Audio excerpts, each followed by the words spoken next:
आज हम विद्यामृतम अश्नुते इस पाठ का अध्ययन करेंगे। विद्या अर्थात आध्यात्मिक ज्ञान, अमृतम अमरत्व, अश्नुते प्राप्त किया जाता है। विद्या से ही अमरत्व प्राप्त किया जाता है।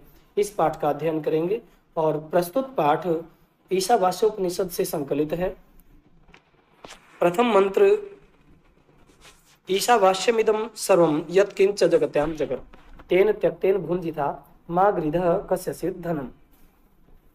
ईशावास्यम मिदम सर्वम, ईश अर्थात परमात्मा, आवास्यम रहने योग्य, इदम सर्वम यह सब कुछ, यत्किंच जगत्यां जगत इस सृष्टि में जो जगत है, चराचर जगत है, वह ईश अर्थात परमात्मा के रहने योग्य है। तेन त्यक्तेन भुञ्जिता मा गृधः कस्यचित् धनम्, उस संसार का हमें त्याग पूर्वक भोग करना चाहिए।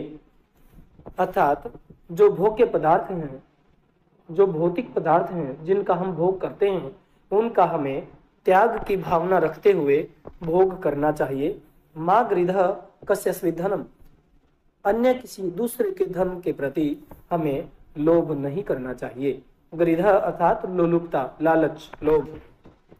कुर्वन्नेव हि कर्माणि जिजीविषेत् शतं समः एवं त्वयि नान्यथेतोऽस्ति न कर्म लिप्यते नरे।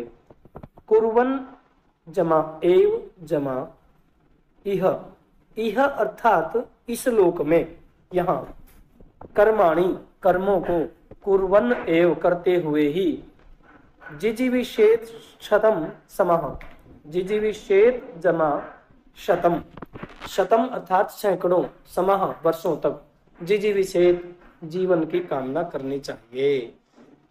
इस संसार में हमें कर्मों को करते हुए सैकड़ों वर्षों तक जीवन की कामना करनी चाहिए।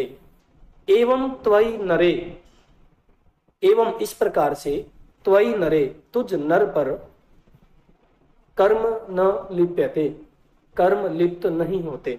अर्थात जो मनुष्य जैसा कर्म करता है उसको उसका फल अवश्य मिलता है, लेकिन यदि वो कर्म निष्काम भावना से किया जाए तो कर्म उस मनुष्य को लिप्त नहीं करते और वह मुक्ति के मार्ग की ओर अग्रसर हो जाता है। नान्यथे तो अस्ति अर्थात न जमा अन्यथा जमा इतः जमा अस्ति, इतः अन्यथा न अस्ति अर्थात इससे भिन्न कोई दूसरा मार्ग नहीं है।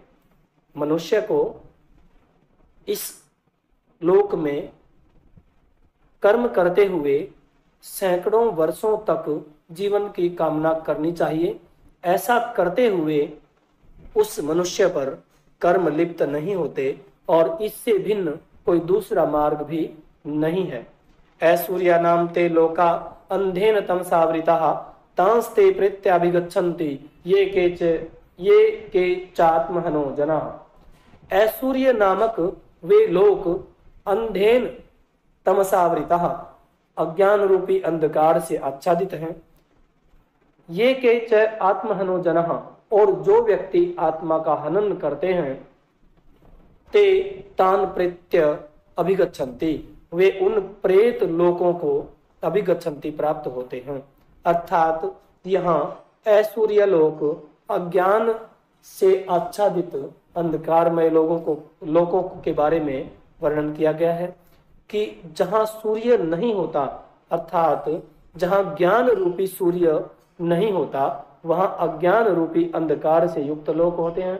और जो व्यक्ति आत्महनन अर्थात आत्मा का हनन करते हैं, आत्मा को कष्ट होता है ऐसे कर्म करते हैं, वे उन प्रेत लोकों को, उन अज्ञान रूपी लोकों को प्राप्त होते हैं।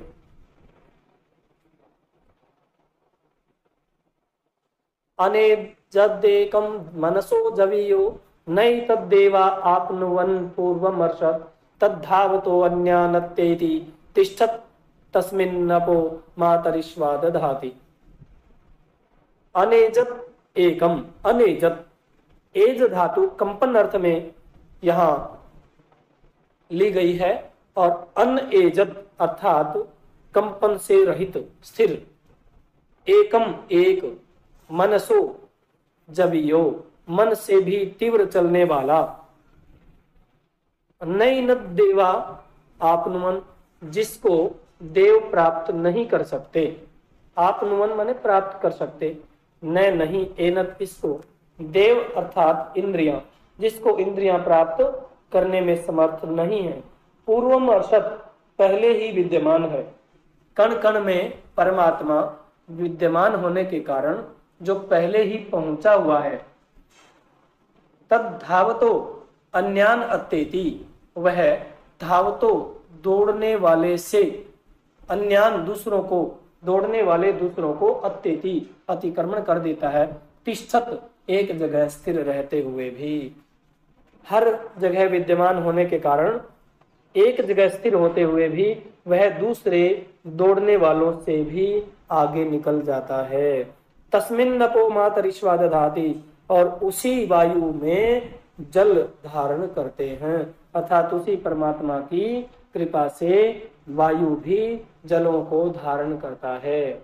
यहाँ परमात्मा के बारे में बताया है कि परमात्मा कण कण में विद्यमान है, वह स्थिर है, एक है, मन से भी तीव्र चलने वाला है, इंद्रियों के द्वारा भी ग्राह्य नहीं है, अर्थात इंद्रियों के द्वारा भी प्राप्त करने किया नहीं जा सकता है। पूर्वमर्शक पहले ही पहुंचा हुआ है और दूसरे दौड़ने वालों को भी वह एक जगह विद्यमान रहते हुए पीछे छोड़ देता है और उसी की कृपा से वायु भी जल को धारण करता है। अंधन्तमः प्रविशन्ति ये अविद्याम् उपासते ततो भूय एव ते तमो य उ विद्यायाम रतः। अंधन्तमः प्रविशन्ति, अंधकार रूपी, अज्ञान रूपी अंधकार में प्रवेश करते हैं। ये अविद्याम उपासते, जो अविद्या की उपासना करते हैं। अविद्या अर्थात भौतिक ज्ञान। इस सृष्टि में आकर जो केवल भौतिक ज्ञान प्राप्त करना चाहता है वह व्यक्ति अज्ञान रूपी अंधकार की ओर अग्रसर हो रहा है। ततो भूय इव ते तमो य उ विद्यायाम रतः, जो केवल विद्या में ही लीन है, केवल आध्यात्मिक ज्ञान में ही लीन है, वे उससे भी अधिक अंधकार को प्राप्त कर रहे हैं। अर्थात जो केवल मात्र भौतिक ज्ञान प्राप्त करते हैं वे अंधकार की ओर जा रहे हैं, और जो केवल आध्यात्मिक ज्ञान को प्राप्त कर रहे हैं वे उससे भी बड़े अंधकार को प्राप्त कर रहे हैं। इसका भाव यह है कि हमें दोनों ही प्रकार के ज्ञान की ओर अग्रसर होना चाहिए, जैसा कि अगले श्लोक में बताया गया है। अन्य देव आहुर विद्या अन्य दाहुर विद्या इति सुश्रुम धीराणाम ये नस्तद विचक्षिरे। अन्य एव आहुर विद्या, अर्थात विद्या के द्वारा प्राप्त किया हुआ ज्ञान अन्य प्रकार का बताया गया है। अन्य आहुर अविद्या, और अविद्या का ज्ञान अन्य प्रकार का बताया गया, अर्थात भौतिक और आध्यात्मिक ज्ञान दोनों ही ज्ञान के विषय में बताया है कि दोनों ही प्रकार का ज्ञान व्यक्ति को अलग अलग दिशाओं में ले जाता है, अलग अलग प्रकार से। दोनों ही मुक्ति के मार्ग हैं, परंतु दोनों का ही मार्ग भिन्न है।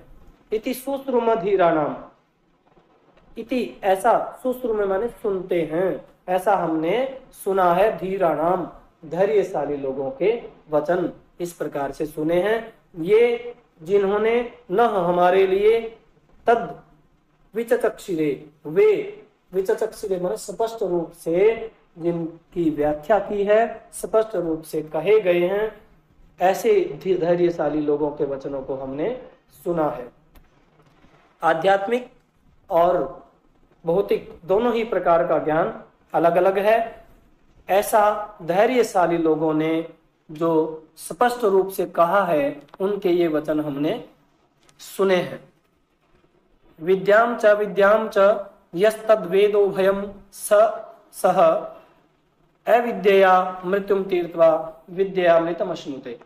विद्याम च अविद्याम च, विद्या को और अविद्या को, यह जो तद वेद, तद वह वेद जानता है, समझता है, उभयम सह दोनों को साथ, जो प्राणी, जो व्यक्ति जो ज्ञान का अभिलाषी विद्या और अविद्या इन दोनों ही प्रकार के ज्ञान को, आध्यात्मिक और भौतिक इन दोनों ही प्रकार के ज्ञान को साथ में जानता है, दोनों को एक साथ समझता है, वह अविद्या मृत्युम तीर्थवा, इस भौतिक ज्ञान के द्वारा मृत्यु को तैर करके, मृत्यु को पार करके विद्या अमृतमश्नुते, विद्या से अर्थात आध्यात्मिक ज्ञान से अमरत्व को प्राप्त कर लेता है।